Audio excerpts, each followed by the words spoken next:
As twilight settled over Chicago's suburbs, painting the red brick houses with an orange glow, Claire Collins was returning from work. The cold December wind caressed her cheeks and rustled the hem of her long coat as she left the glass doors of the accounting firm. Her colleagues called out, "Have a good weekend." She smiled and waved back. At the office, she was a respected senior accountant, admired by her colleagues. But at her parents' home, where she was heading, she would become almost invisible. Climbing into her stylish sedan, Claire sighed. Ever since the text invitation to Sunday family dinner arrived, she hadn't been able to shake her melancholy mood. "Here we go again," she muttered. Harold and Ruth's evening of Julia worship.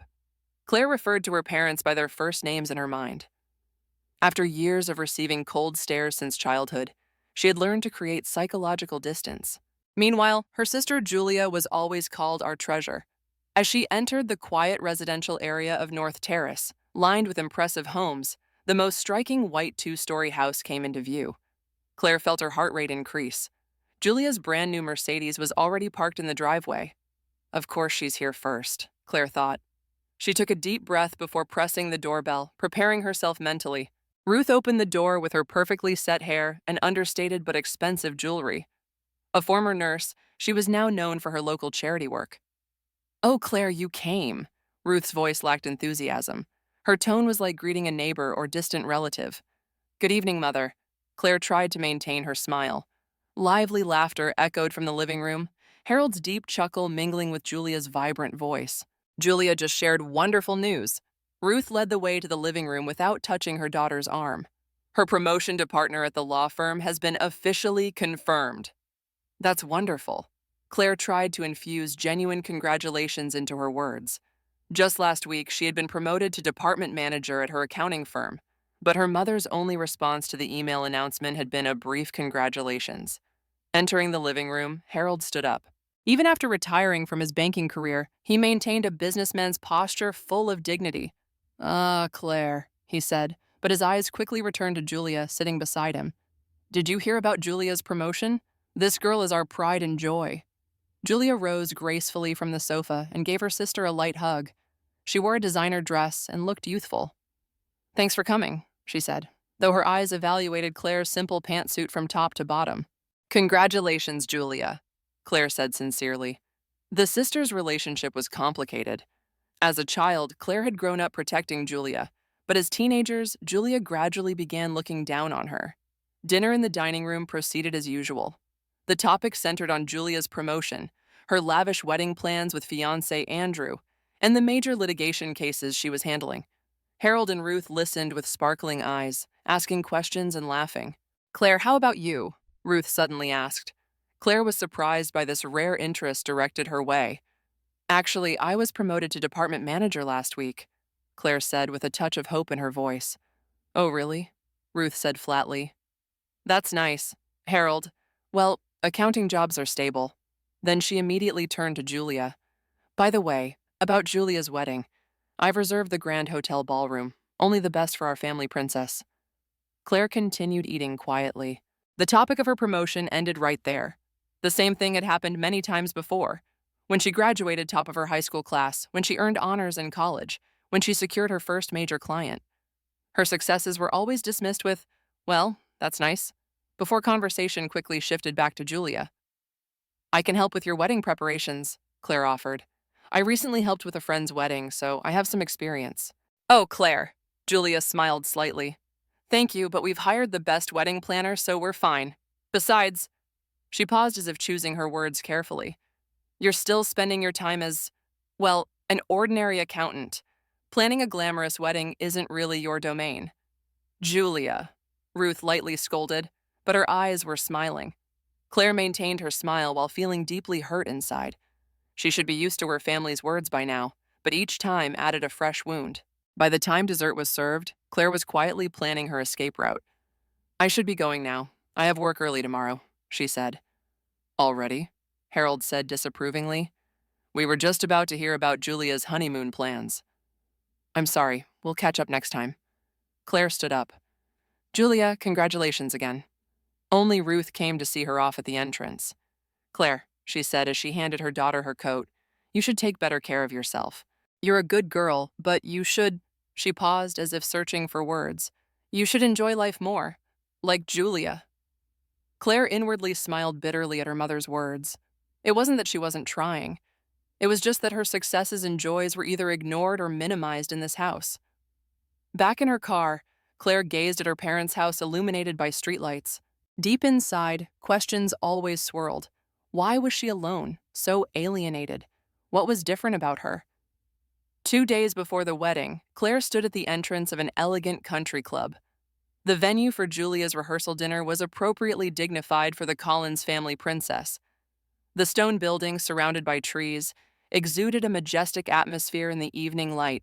Claire took a deep breath before opening the door. She had chosen a simple but elegant navy dress and styled her hair more carefully than usual. Today, at least, she wanted to appear presentable as one of the guests celebrating her sister's special day. Entering the hall, dozens of guests had already gathered. The sound of sophisticated conversation and laughter filled the air as they held champagne glasses. Claire looked for her parents. Harold and Ruth were chatting with Andrew's parents.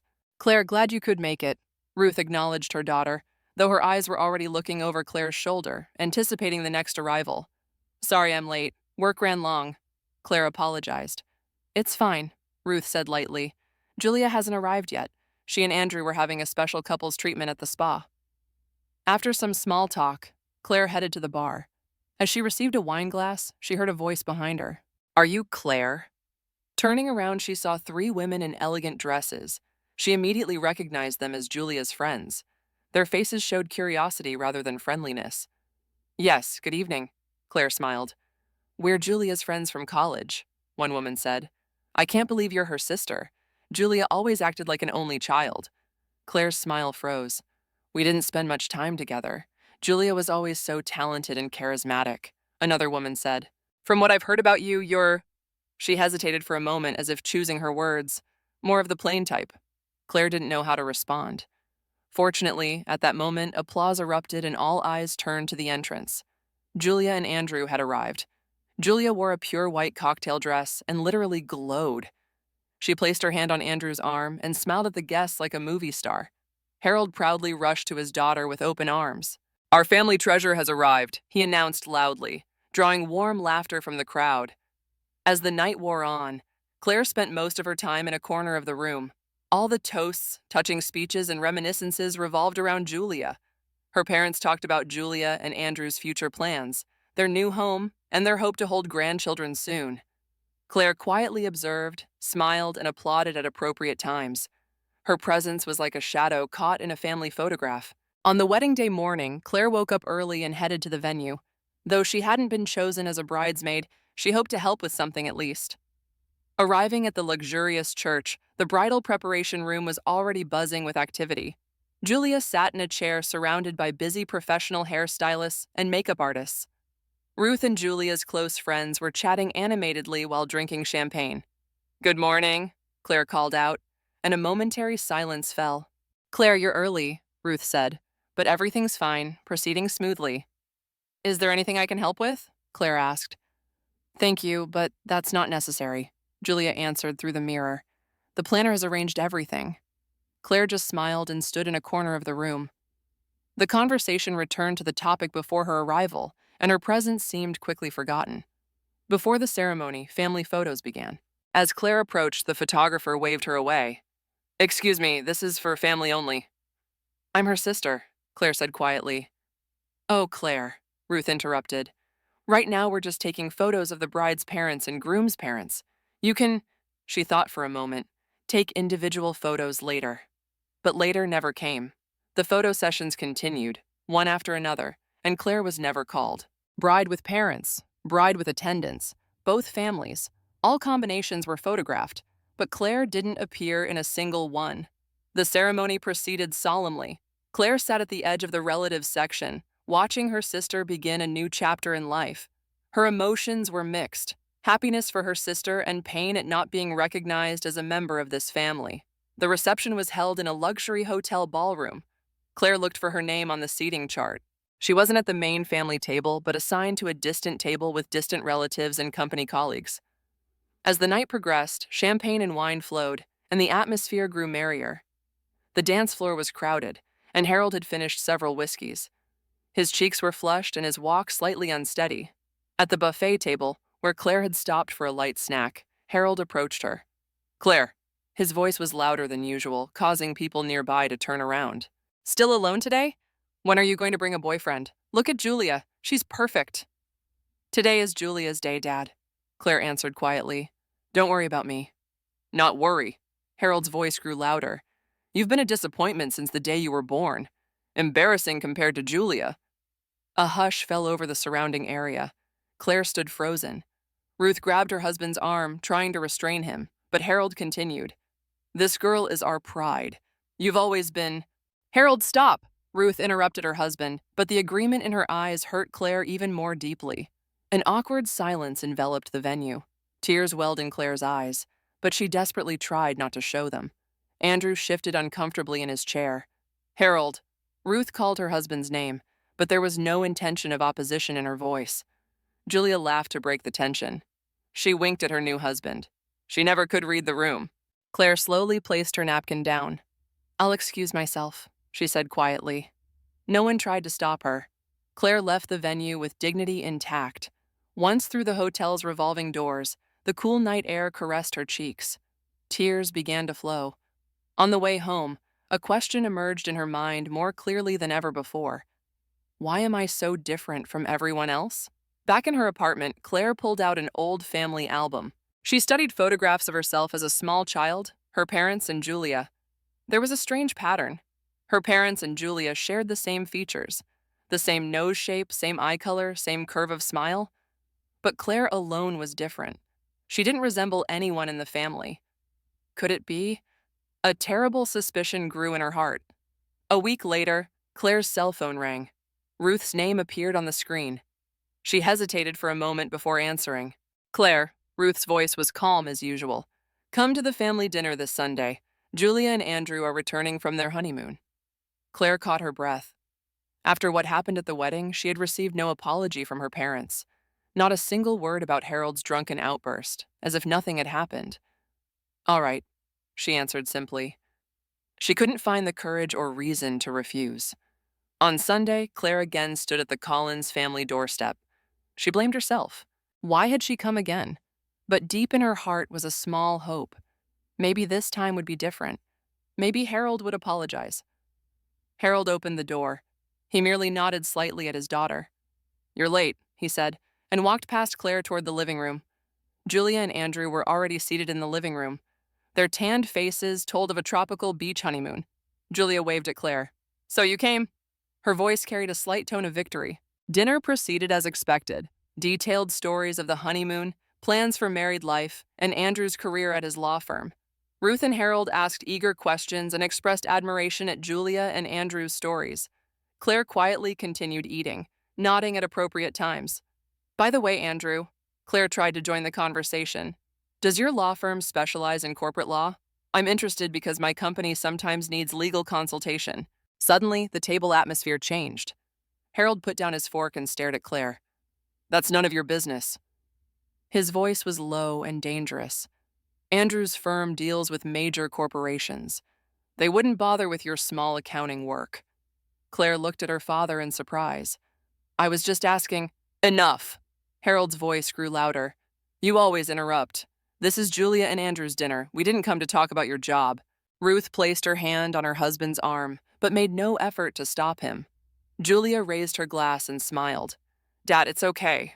Don't mind Claire. I do mind.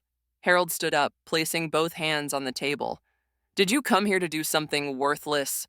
You useless girl. Don't come back until you've accomplished something of value. The room fell silent. Tears welled in Claire's eyes, but she desperately tried to hide them. Andrew uncomfortably shifted in his chair. Harold, Ruth said again, but there was no intention of opposition in her voice. Julia tried to break the tension with laughter. She winked at her new husband. She never could read the room. Claire slowly placed her napkin down. Please excuse me, she said quietly. No one tried to stop her. Claire took her coat and left the house. Tears streamed down her cheeks. She got into her car and started the engine. The lights of her childhood home grew smaller and smaller in the rearview mirror. Back in her apartment, Claire headed straight for the bathroom. She placed both hands on the sink and stared at her reflection in the mirror. She had been seeking this family's love for so long. Why couldn't they love her? She studied the face in the mirror carefully. Brown hair, greenish eyes, high cheekbones. None of Harold's deep blue eyes, Ruth's thin nose, or Julia's distinctive jawline. "I don't look like anyone in this family," she said aloud. The words echoed in her own ears. Something collapsed within her. The sense of alienation she'd felt for years, the lack of belonging, and the strange distance from her parents. Everything pointed to one possibility. Claire returned to the living room and opened her laptop. She typed DNA test kit in the Google search bar. After a few seconds of hesitation, she pressed the search button. The screen displayed various DNA testing kit advertisements. Discover your roots. Confirm family connections. Know your genetic background. Claire clicked on the highest-rated kit and pressed the order button. "This will give me answers," she told herself. "Answers to all my questions." 3 days later, a small box was delivered to her apartment. As soon as Claire returned from work, she opened the box and carefully read the instructions. The procedure was simple. Collect a saliva sample, place it in the provided tube, and return it in the enclosed envelope. She followed the instructions and collected the sample. As she placed the tube in the envelope, her hands trembled. Once mailed, there was no turning back. The truth would be revealed. Did she really want that? After a moment's hesitation, Claire made her decision. She put on her coat and walked to the nearest mailbox. Before sliding the envelope into the slot, she took a deep breath. It's time to know the truth. 2 weeks later, a notification arrived in Claire's email. "Your DNA test results are ready." She sat in front of her computer and logged into her account. Her heart was racing. The results page loaded and large text appeared on the screen. "Family relationships, none found." Claire sank deep into her chair. The words on the screen blurred before her eyes. No family relationship. No blood connection to the Collins family. Harold, Ruth, even Julia. None of them were her real family. With trembling hands, she scrolled down to see more detailed information. Claire had no DNA markers matching her designated family members. There was no trace of her in the Collins family gene pool. "Who am I?" she whispered to the empty room. "I have no connection to this family." The truth was shocking, but also brought a strange sense of relief. There was a reason for the alienation she had felt for years.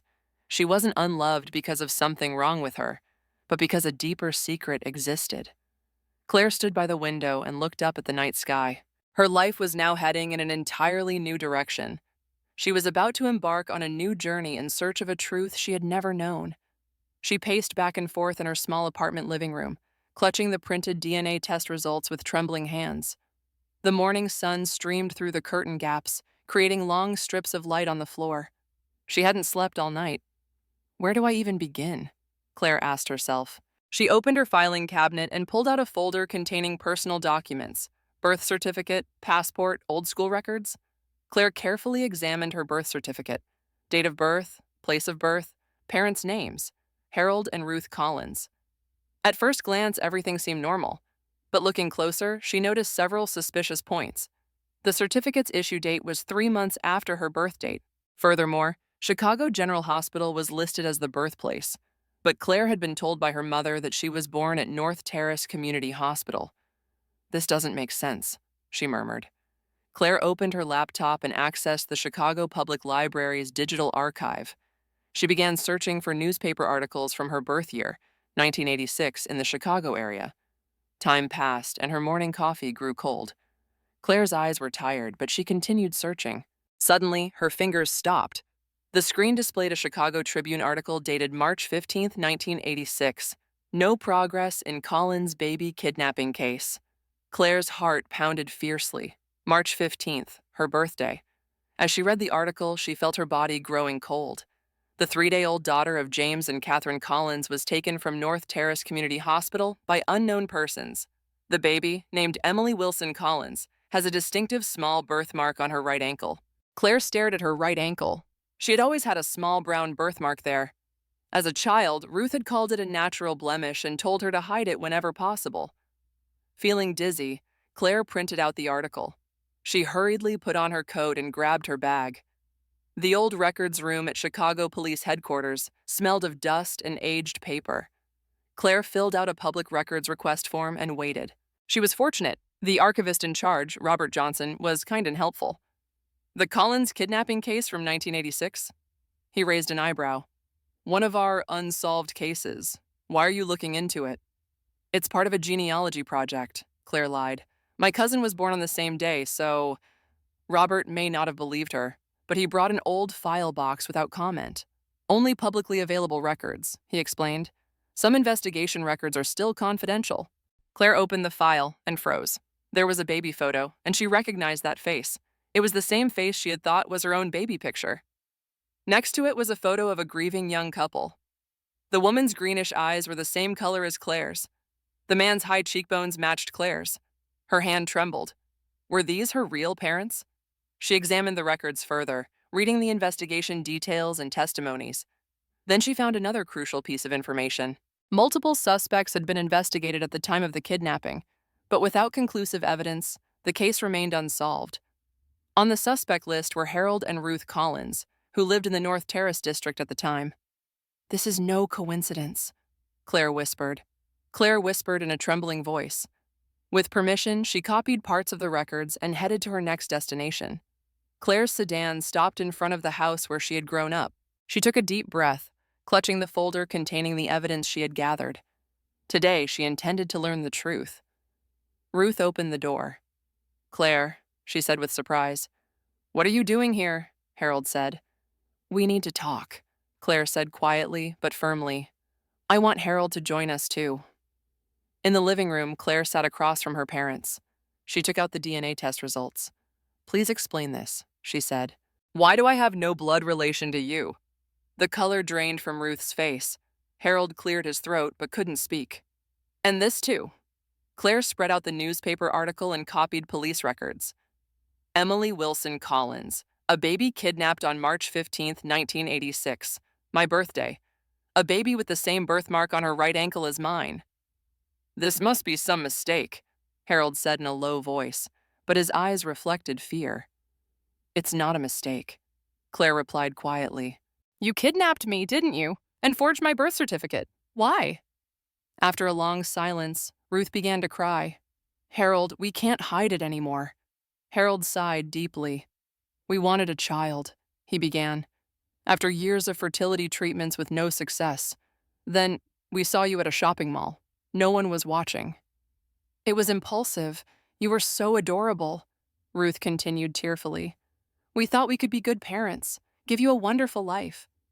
"But then Julia was born," Claire said. "You unexpectedly had your own child." Harold nodded in silence. "And your affection for me faded." Claire's voice was calm, but her eyes were filled with sadness. "Once you had your own real child, you didn't need me anymore." "That's not true," Ruth said weakly, but her eyes were fixed on the floor. Claire stood up. "I'm going to report this to the police and find my real family." "Wait," Harold jumped up anxiously. "Isn't there something we can do?" Claire turned back and looked at the people who had raised her, and who had stolen her true identity. "Tell the truth." As spring sunlight gently enveloped the quiet suburban neighborhood of Chicago, Claire, now Emily Wilson Collins, reclaiming her real name, nervously stepped out of her car. She paused in front of the red brick house and took a deep breath. 6 months had passed since the case came to light. Harold and Ruth had been arrested for kidnapping and identity forgery and were currently on trial. Shockingly, Julia was also under investigation as an accomplice for knowing and concealing the situation. But today, Emily's mind was filled not with those matters, but with the people she was about to meet, her real parents, who had been searching for her for 39 years. The door opened and an elderly man and woman appeared. Tears glistened in James and Catherine's eyes. "Emily," Catherine said in a trembling voice, "it really is you." There was a moment beyond words. Then the three shared a long embrace filled with 39 years of loss and love. In the living room, Emily's brother and sister were waiting. Matthew and Sarah had been 3 and 2 years old, respectively, when their sister was kidnapped. They warmly welcomed the sister they had only known from photographs. "We talked about you every day," Catherine said, holding her daughter's hand. "Every birthday we made a cake because we believed you would return someday." Tears welled in James's eyes. "We never gave up searching. Even after the police scaled back their investigation, we continued hiring private detectives, but there were no leads." The family opened photo albums, showing Emily pieces of her own life she had never known, photos taken right after her birth, the room prepared for her, and toys that had been carefully preserved even after she disappeared. For 39 years we kept praying, Catherine said, that you were safe and loved. Emily smiled bitterly. I was safe. But as for being loved, she told them about her life, growing up in a cold environment, always feeling different, the rejection after Julia was born, and how a DNA test had changed her life. The pieces of the puzzle of my life finally fit together, Emily said. There was a reason for the lack of belonging I felt for years. During the trial, more shocking facts came to light. Harold and Ruth had used Claire as a source of income. Much of her salary was collected under the name of family expenses, but was actually used for Julia's education and living costs. Moreover, they had deliberately treated Claire in ways that lowered her self-esteem, manipulating her to remain financially and emotionally dependent. But that's over now, Emily smiled at her family. I'm starting a new life. She had taken a new position at work, begun using her real name, and most importantly, established an organization to support families searching for missing children. I hope my experience can help others, Emily explained. Everyone has the right to know the truth. At dusk, they held a small barbecue party in the Wilson family's backyard. Emily talked and laughed with her newly found siblings, trying to make up for 39 years of lost time. She raised her glass and proposed a toast. Love and respect, not blood ties, make a real family, she said. I've learned that from both sides.